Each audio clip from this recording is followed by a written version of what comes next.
Salom. Demak, kuler o'rnatish tartibi. Mana bir o'lik zonadan kerak emas. Mashina radiator boshlanadi, mana shu yerga o'lchaysiz. Menda prosta 12 lik to'shna tushdi, tepasiga ishlash tartibi pastdan tepaga tortyapti. Ana endi muammo. Yana 12 lik olib kelganman, lekin bu yerga уже sig'mayapti. Qisqasi bu yerda kort mishach qilyapti va radiator bu yerda sal kamroq. O'shanga 2 dona 9 lik o'zim marketdan zakaz qildim. 1-2 kunda kelsa qo'yaman. Yana bitta variant tepada kattaroq, pastda maydaroq bo'lsa ham bo'laveradi. Aynan bir xil bo'lishi shart emas.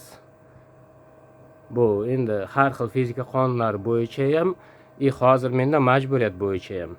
Agar 30 kilovat, mana 50 kilovat tagida 2-3 ta bo'lsa, tepasiga faqat qo'yaverasiz, bo'ldi. Agar mana 10 kilovat, 5 kilovat maydalar bo'lsa, tagiga imkoniyat bo'lsa mayli bir xil qo'yaverasiz, bo'lmasa tepaga kattaroq, pastga maydaroq qo'ysa ham bo'ladi. Hammaga rahmat.